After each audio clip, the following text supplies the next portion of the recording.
What's up, guys? LegalBro here. We've got some serious news. Broke last night. I'm talking about it. Our boy Sammy just got picked up and arrested in the Bahamas. Now, when I heard that, I'm like, what do they have? Like Jim Buffet, Cheeseburger in Paradise playing? You know, you can see him like checking in his stuff. But obviously, it's going to be pretty serious. This morning, always hooking it up. I'm going to show you. I know there's a lot of chatter out there. Will he be able to come back to the U.S.? Will they keep him there? Is he going to get a better deal? Did Caroline Ellison sell him up the river, right? Remember, whenever you have a case like this, a high-profile case involving the feds, right? The federal government, Department of Justice, FBI, any of these, the last rat off the ship is toast. So if she got there before him, she's going to do less time and she's going to be the primary witness to take him down. We don't know. That's my own theory of what may go on. But what we know is that if Sam is about to be indicted, then he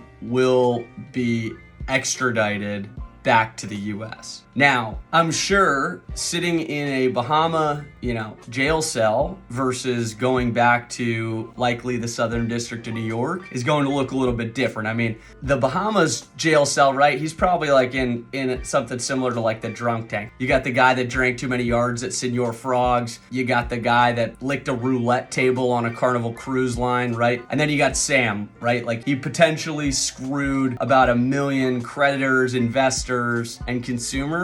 If he goes back to where I think he's going, which would be the Southern District of New York holding cell, he's going to go to the same jail cell as Jeffrey Epstein, right? That's where the holding for anybody that is awaiting pending criminal charges, that's where they would be. And obviously what we know is that Sam is very connected around the world. You look at Alameda, they've got shell companies all over the world. I mean, every single continent besides Antarctica, they have businesses, they have shell companies, they likely have bank accounts, they have all of the different things. Sam is a potential flight risk because we don't know. We see him parading around on TV that he's only worth 100K. It's still a large amount of money. It's not billions, but it's still a good amount of money. But he's a flight risk. If Sam somehow made it out to one of these countries that doesn't extradite, we might not get him back. We might not hold him accountable. The whole point in bringing somebody to justice is to hold them accountable to the people. The biggest thing that I've been hearing from people is, well, how is Sammy going to afford his legal fees? Well, there's a couple ways, right?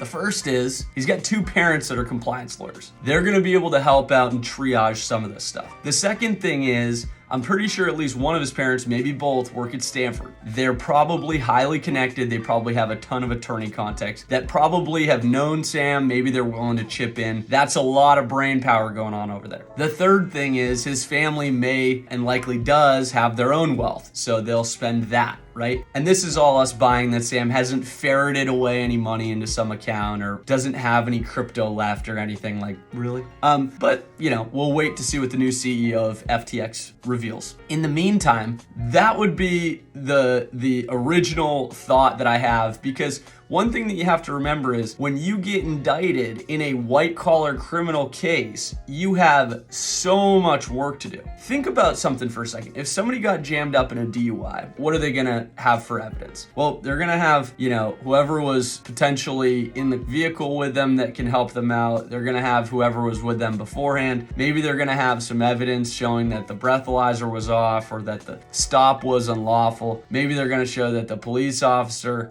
did something improper on his end. But it's a pretty closed universe. FTX, because Sam didn't keep his mouth shut, FTX is essentially, the Serengeti. You've got all of this different stuff that the Department of Justice has in their arsenal against you. So Sam's lawyers in a white collar case, because he didn't keep his mouth shut, they're gonna have a much harder time of keeping that closed universe. If Sam had kept his mouth shut, well, guess what? Nobody knows what Sam's thinking unless he goes up and testifies at trial, which he wouldn't. And I think the stats out there, like only 2% of federal criminal cases ever go to trial. So it'd be slim. And his lawyers could basically say, well, look, the evidence against him, it's insufficient, we'll cut a deal, or hey, it's not as great as they think it is. But instead, we've got Sam going out, and every day we see him in the news, and you've got people like me opening their big mouth talking about him. But it's important that consumers get a chance to see what is going on with Sam. I represent consumers.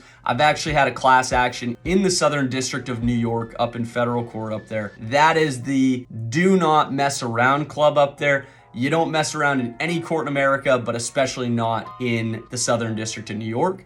The only other way that Sam could do it, if we believe that Sam's parents won't help him with any money, which I think they will, and if we believe that Sam only has $100,000 to his name, which I doubt significantly, but that'll go towards his fees. The other way that he could get representation is likely through an attorney that may be willing to help Sam out for the recognition, right? When you attach yourself to a guy like Sam, you could propel your firm into kingdom come. I mean, you think of Casey Anthony. Who do I think of when I think of Casey Anthony? Jose Baez, right? Excellent criminal defense attorney. Who'd he go on to represent? Aaron Hernandez, right? You think of these guys, they're these figures in your head in the criminal defense world. That is what the power of a Sam Bankman-Fried defense could do for this attorney. And then there are other ways that they can work things out, right? Maybe Sam is able to pay, maybe a book deal. I'm not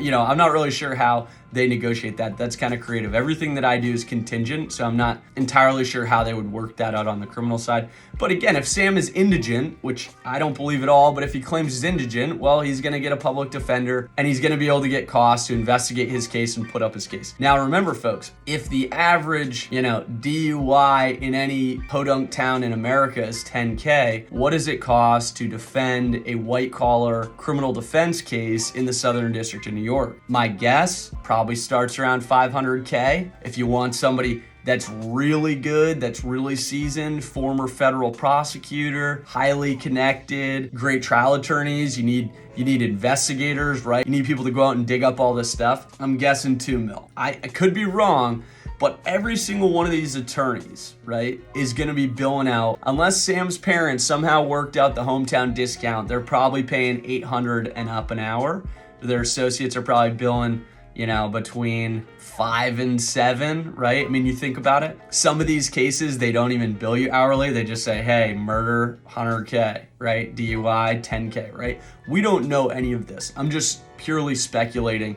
But what I can tell you is I cannot think of, besides maybe, the big ones, murder, rape, arson, robbery, kidnapping, besides those types of criminal cases, I cannot think of a more expensive criminal defense case than a white-collar criminal defense case. I mean, a ton of resources. I've got the extradition treaty here. I'm posting it below. I'm also going to post what the Bohemian Attorney General has said about why Sam has been picked up.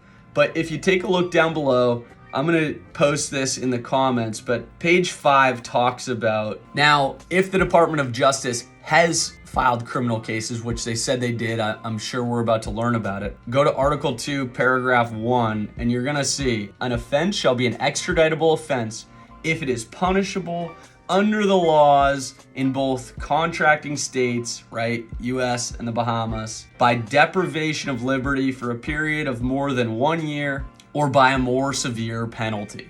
Meaning he's going to get his day in court, and this is just saying that he's likely facing charges that are greater than a year. And that makes sense because I'm pretty sure, and I don't do any criminal defense work, if somebody watching this does, I'm pretty sure that the minimum period of years in prison in federal court is 5, and I think it's perjury. I could be wrong, I just remember hearing that. But everything else you hear is just like, if you get strung up on federal charges, you're looking at, you gotta die 3 times before you can get out. And oh, by the way, a lot of these charges have sentencing guidelines, so you can't even squeeze your way out of them. With all that being said, Sam should have followed my good friend Ruth Langmore's advice, and when somebody asked him about FTX, he should have said, I don't know about.